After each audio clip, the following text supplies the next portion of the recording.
दोस्तों, इस वीडियो के माध्यम से हम 65th बीपीएससी के प्रीवियस ईयर महत्वपूर्ण पॉलिटिकल साइंस के प्रश्न को देखेंगे। दोस्तों, पहला प्रश्न है, सरकार की संसदीय व्यवस्था के विषय में निम्नलिखित में से कौन सा वक्तव्य सही है। जैसे कि संसदीय व्यवस्था से यहाँ पे तात्पर्य है कि सरकार की एक ऐसी प्रणाली जिसमें संसद की महत्वपूर्ण भूमिका होती है और संसद एक ऐसा विधायी अंग है सरकार का। यहाँ पे भारत में और किसी भी अन्य लोकतांत्रिक देश में इस प्रकार की व्यवस्था हो सकती है। जैसे कि भारत में सरकार के 3 महत्वपूर्ण अंग है, विधायिका, कार्यपालिका और न्यायपालिका। विधायिका में ऐसी संस्थाएं आती है जो कि कानून निर्माण का कार्य करती है। संसदीय व्यवस्था से यहाँ पे तात्पर्य है कि भारत में जिस प्रकार से संसदीय व्यवस्था है कि यहाँ पे विधायिका होती है, कार्यपालिका होती है और इन्हीं के माध्यम से कानून निर्माण और साथ ही साथ कानून के क्रियान्वयन का कार्य किया जाता है और सरकार चलाने में इनकी महत्वपूर्ण भूमिका होती है। तो दोस्तों, भारतीय संसदीय व्यवस्था के महत्वपूर्ण विशेषता से संबंधित जो है स्टेटमेंट है, इसमें से पूछा जा रहा है कि कौन सा सही है। तो विधायिका न्यायपालिका के प्रति जवाबदेह है, यानी कि ये स्टेटमेंट जो है आपका गलत है। विधायिका, न्यायपालिका और कार्यपालिका तीनों ही जो है एक दूसरे से स्वतंत्र माने जाते हैं और विधायिका जो है और कार्यपालिका एक दूसरे के पूरक माने जाते हैं।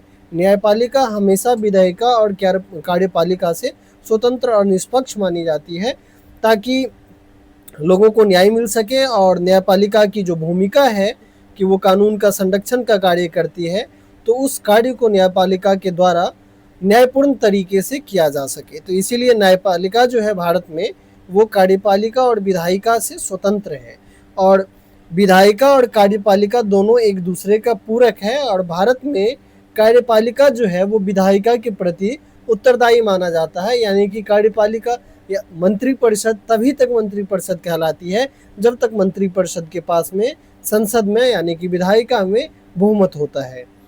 इसके बाद में दूसरा स्टेटमेंट है, विधायिका कार्यपालिका के प्रति जवाबदेह है। तो दोस्तों, विधायिका जो है कार्यपालिका के प्रति जवाबदेह नहीं कह सकते, दोनों एक दूसरे के पूरक होते हैं। विधायिका एवं कार्यपालिका दोनों जो है स्वतंत्र है। राष्ट्रपति न्यायपालिका के प्रति जवाबदेह है, तो ये चीज़ें जो है गलत है। राष्ट्रपति न्यायपालिका के प्रति जवाबदेह नहीं होते हैं।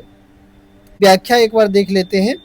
संसदीय प्रणाली लोकतांत्रिक शासन की वह प्रणाली है जिसमें कार्यपालिका अपनी लोकतांत्रिक वैधता विधायिका से प्राप्त करती है एवं कार्यपालिका विधायिका के प्रति जो है उत्तरदायी होता है।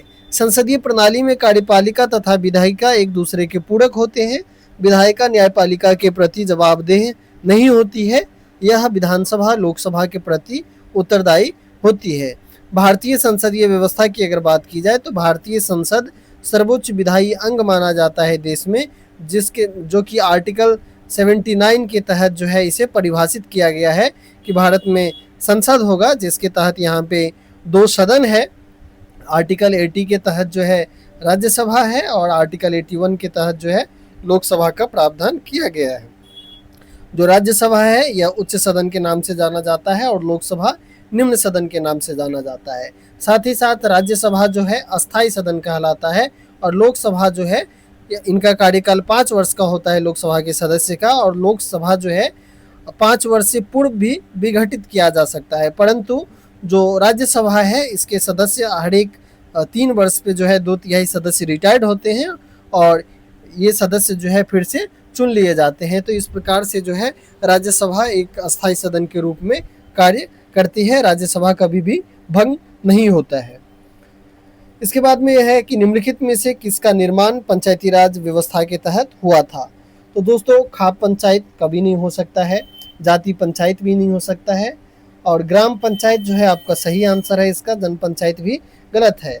ग्राम पंचायत का निर्माण पंचायती राज व्यवस्था के अंतर्गत हुआ। यह पंचायती राज का सबसे न्यूनतम स्तर है जो गांव के स्तर पर भारत में स्थानीय स्वशासन प्रणाली का औपचारिक रूप है।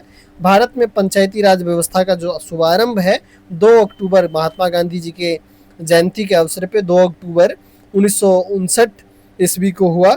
राजस्थान के नौगढ़ जिले से किया गया था। पंडित जवाहरलाल नेहरू ने इसका उद्घाटन किया था, जिसका उद्देश्य है विकास की प्रक्रिया में जन भागीदारी को बढ़ावा देना। आइए पंचायती राज व्यवस्था से संबंधित महत्वपूर्ण कुछ फैक्ट को हम विस्तार पूर्वक देखते हैं। पंचायती राज व्यवस्था भारत में ग्रामीण स्थानीय शासन की एक प्रणाली है जिसका मुख्य उद्देश्य सत्ता का विकेंद्रीकरण करना और लोकतांत्रिक भागीदारी को जमीनी स्तर पर पहुंचाना है। महत्वपूर्ण बिंदु की अगर हम देखें तो जैसे कि ऊपर हमने देखा कि 2 अक्टूबर 1959 को इसका उद्घाटन किया गया। राजस्थान के नागौर जिले से पंडित जवाहरलाल नेहरू ने इसका उद्घाटन किया था। इसके बाद आंध्र प्रदेश ने ही इसे 1959 में जो है अपने राज्य में लागू किया। संवैधानिक प्रावधान की अगर हम बात करें तो संवैधानिक दर्जा जो है 73वें संविधान संशोधन अधिनियम 1992 के तहत पंचायती राज को संवैधानिक दर्जा दिया गया और यह 24 अप्रैल 1993 से जो है लागू हुआ था। 1992 का जो संवैधानिक संशोधन था। भाग एवं अनुसूची की अगर हम बात करें तो संविधान के 9वें भाग जोड़ा गया इस अधिनियम के तहत और 11वीं अनुसूची में जो है 29 विषय को शामिल किया गया। अनुच्छेद 243 से लेकर 243 ओ तक जो है पंचायती राज से संबंधित प्रावधान किया गया संविधान में और राष्ट्रीय पंचायती राज दिवस जो है 24 अप्रैल को हर वर्ष मनाया जाता है। महत्वपूर्ण समिति की अगर हम बात करें जो पंचायती राज व्यवस्था को लेकर के बनाया गया, यहाँ से भी प्रश्न पूछा जाता है और कई बार इन समितियों के जो अध्यक्ष थे इनका नाम दिया जाता है और इसे क्रोनोलॉजिकल ऑर्डर में सजाने के लिए कहा जाता है। पहला है बलवंत राय मेहता समिति जो कि 1957 में बना था और यह गठित पहली समिति था। इसने त्रिस्तरीय पंचायती राज व्यवस्था का सिफारिश किया था। ये बहुत ही फेमस प्रश्न है, यहाँ से बीपीएससी में बार बार क्वेश्चन बनाया गया है।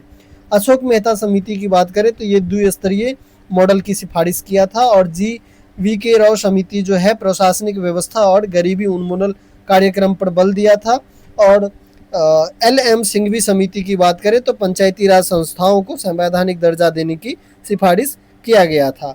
ये इसका क्रम याद रखेंगे इन सभी समितियों का, यहाँ से प्रश्न जरूर बनाए जाते हैं। स्तरीय ढांचा 3 टायर स्ट्रक्चर की अगर हम बात करें तो 73वें संविधान संशोधन के अनुसार भारत में त्रिस्तरीय पंचायती राज व्यवस्था लागू की गई जिसमें कि ग्राम पंचायत ग्राम स्तर पे होता था, ब्लॉक स्तर पे जो है पंचायत समिति और जिला स्तर पे जिला परिषद। और इनकी अगर मुख्य विशेषता को देखें तो पंचायतों का कार्यकाल 5 वर्ष का होता है। यदि पंचायत भंग होती है तो 6 महीने के भीतर इसका चुनाव कराना अनिवार्य है। महिलाओं के लिए कम से कम जो है 1/3 आरक्षण यानी 33% सीटें जो है आरक्षित है। कई राज्यों में इसे जो है 50% किया गया है। SC/ST को जनसंख्या के अनुपात में आरक्षण दिया गया है। न्यूनतम आयु की अगर बात करें तो पंचायत चुनाव लड़ने के लिए न्यूनतम आयु जो है 21 वर्ष का है और लोकसभा के लिए यह 25 वर्ष होता है, याद रखेंगे। राज्य चुनाव आयोग की बात करें तो पंचायतों के चुनाव को संपन्न कराने के लिए राज्य चुनाव आयोग का व्यवस्था कराया गया है। इसके बाद में दोस्तों नेक्स्ट प्रश्न है निम्नलिखित में से कौन भूमि रिकॉर्ड अधिकारी है। तो पटवारी जो है ये भूमि रिकॉर्ड अधिकारी होते हैं। किसी राज्य के किसान द्वारा भूमि राजस्व का संग्रह तथा एक विशेष क्षेत्र में उगने वाली फसलों के बारे में सरकार को समुचित जानकारी उपलब्ध कराने के उद्देश्य से पटवारी की नियुक्ति की जाती है। पटवारी एक राजस्व अधिकारी होता है जो गांव में कृषि भूमि का सर्वेक्षण करता है तथा उनके स्वामित्व एवं जोत के रिकॉर्ड को सुरक्षित करता है। प्रश्न है निम्नलिखित विशेषताओं में से केंद्रीय शासन व्यवस्था के लिए कौन सी सही नहीं है। तो दोस्तों जो इसका सी आंसर सही है, बड़े देश के लिए आदर्श नहीं है ये। अगर हम केंद्रीय शासन व्यवस्था की अगर हम बात करें तो बड़े देशों के लिए आदर्श की विशेषता केंद्रीय शासन व्यवस्था के लिए सही नहीं माना जाता है। एकात्मक सरकार के अंतर्गत सभी प्राधिकरण और शक्ति एक केंद्र में दर्ज होती है तथा उस शक्ति का विभाजन नहीं होता है। एकात्मक सरकार में केवल एक सरकार होती है। एकात्मक सरकार छोटे राज्य के लिए आदर्श हो सकता है क्योंकि वहाँ का जनसंख्या कम होता है और जो भूभाग है वो भी कम होता है, तो वहाँ पे शासन करने में आसानी होती है। परंतु बड़े भूभाग के लिए संघात्मक व्यवस्था जो है सर्वोत्तम माना जाता है और सरकार का जो संघीय स्वरूप है वो विविधता द्वारा जो है चिन्हित बड़े देश के लिए जो है लाभकारी माना जाता है। इसीलिए ज़्यादातर अधिकतर जो बड़े देश है वहाँ पे हमें सरकार का संघवादी रूप देखने को मिलता है, यानी कि जो शासन है और जो शक्ति का केंद्र है वो एक से अधिक स्तरों पे पाया जाता है। जैसे कि भारत की अगर हम बात करें तो केंद्रीय स्तर पे केंद्र सरकार, राज्य स्तर पे राज्य सरकार और जो अगर हम ग्रामीण स्तर पे देखें और शहरी में देखें तो पंचायती राज व्यवस्था के तहत जो है ग्रामीण स्तर पे और साथ ही साथ शहरी शासन जो है शहर में भी होता है, जो सबसे निम्नतम शासन है अपने देश में लोकतांत्रिक सरकार के तहत। आम आदमी पार्टी से संबंधित प्रश्न है कि यह एक राज्य पार्टी है, यह एक राष्ट्रीय पार्टी है, यह एक क्षेत्रीय पार्टी है और यह एक पंजीकृत पार्टी है। तो दोस्तों इसका जो सही आंसर है ये ए है, यह एक राज्य पार्टी है, परंतु बीपीएससी के द्वारा इसका आंसर जो है ई माना गया था। आम आदमी पार्टी की स्थापना जो है 2 अक्टूबर 2012 को नई दिल्ली में की गई थी। यह पार्टी एक प्रकार की राज्य पार्टी है जिसे गोवा, दिल्ली तथा पंजाब में जो है मान्यता प्राप्त है। पंजाब में वर्तमान समय में आम आदमी पार्टी की सरकार भी है। इसका पंजीकरण चुनाव आयोग में है और दिल्ली में भी इन्होंने 3 बार सरकार बनाया, 2 बार पूरे 5-5 साल का रहा और एक बार जो है कुछ दिनों के लिए सरकार बना था।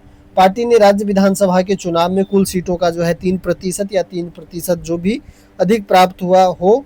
अगर राज्य स्तरीय पार्टी के रूप में मान्यता के लिए ये शर्त है कि किसी भी पार्टी को राज्य विधानसभा के चुनाव में कुल सीटों का 3% प्राप्त हो या 3 सीट यानी कि दोनों में से जो भी अधिक हो वह प्राप्त होना चाहिए, या तो लोकसभा के चुनाव में किसी दल ने राज्य के लिए निर्धारित प्रत्येक 25 लोकसभा सीट में से एक सीट पर जीत दर्ज किया हो, और तीसरा है कि राज्य में लोकसभा विधानसभा के लिए हुए चुनावों में दल ने कुल वैध मतों का 8% जो है मत प्राप्त किया हो, तो वह पार्टी जो है राज्य स्तरीय पार्टी कहलाती है।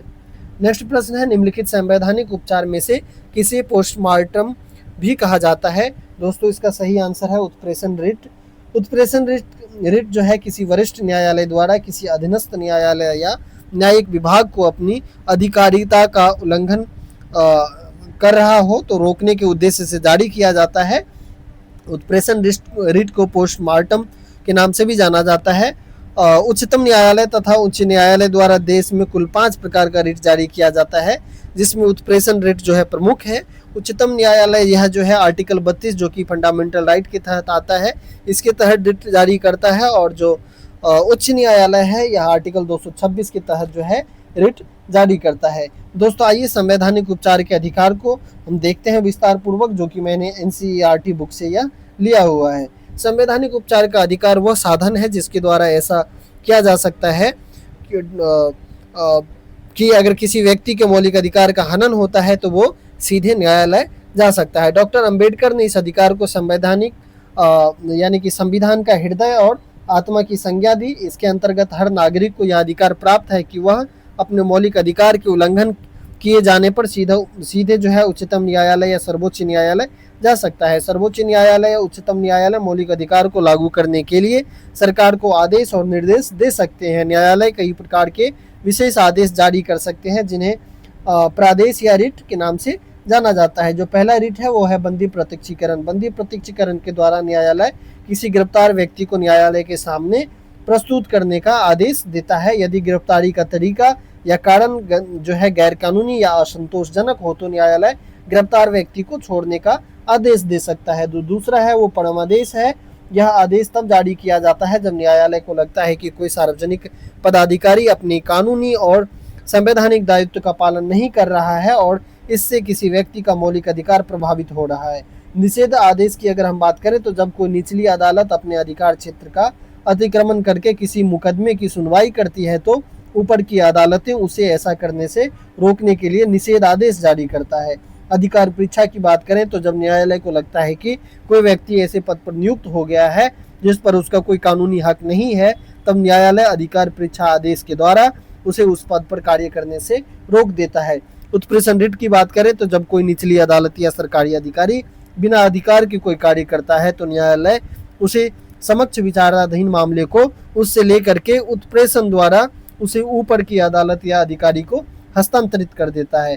बाद में इन अधिकारों की रक्षा के लिए न्यायपालिका के अलावा कुछ और संरचनाओं का भी निर्माण किया गया है देश में, जैसे कि राष्ट्रीय अल्पसंख्यक आयोग, राष्ट्रीय मानवाधिकार आयोग। तो इस प्रकार के बॉडी बनाए गए हैं अपने देश में।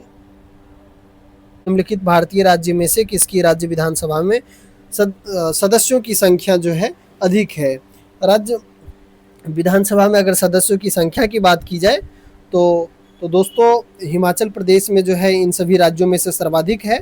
उपयुक्त विकल्पों में से हिमाचल प्रदेश राज्य की विधानसभा में सदस्य की संख्या जो है 68 है जो कि सर्वाधिक है। अरुणाचल प्रदेश में 60 है, मेघालय में 60, मणिपुर में 60 है। भारत में सर्वाधिक विधानसभा सीट वाला जो राज्य है वो उत्तर प्रदेश है। के वरीयता क्रम में निम्नलिखित में से कौन पहले आता है? तो दोस्तों वरीयता क्रम की अगर हम बात करें तो इसका जो सही आंसर है, जो सबसे निचले स्तर की वरीयता क्रम में निम्नलिखित में से कौन पहले आता है, तो आपका जो इसमें सही आंसर है, जितने भी यहाँ पे ऑप्शन दिया गया है उसमें से यूपीएससी का अध्यक्ष है। उपयुक्त विकल्प के अनुसार जो है यूपीएससी के अध्यक्ष का वरीयता क्रम सबसे पहले आता है। हालांकि यूपीएससी के अध्यक्ष, नियंत्रण और महालेखा परीक्षक और मुख्य चुनाव आयुक्त सभी जो है 9A रैंक पर है, परंतु इन तीनों में यूपीएससी के अध्यक्ष पहले वरीयता में आते हैं। इसके अतिरिक्त भारतीय राज्य व्यवस्था में विभिन्न पदाधिकारियों का वरीयता क्रम जो है सर्वप्रथम जो पहले नंबर पे आते हैं राष्ट्रपति, दूसरे नंबर पे उपराष्ट्रपति है, थर्ड नंबर पे प्रधानमंत्री है। इसके बाद में राज्य के राज्यपाल आते हैं और फिर उसके बाद में जो भूतपूर्व राष्ट्रपति होते हैं उनका नंबर है। तो दोस्तों इस वीडियो में इतना ही, मिलते हैं एक और नेक्स्ट वीडियो में। मुझे उम्मीद है कि आपको ये वीडियो पसंद आया होगा, और अगर ये वीडियो पसंद आया हो तो कृपया चैनल को सब्सक्राइब करें, वीडियो को लाइक करें। धन्यवाद।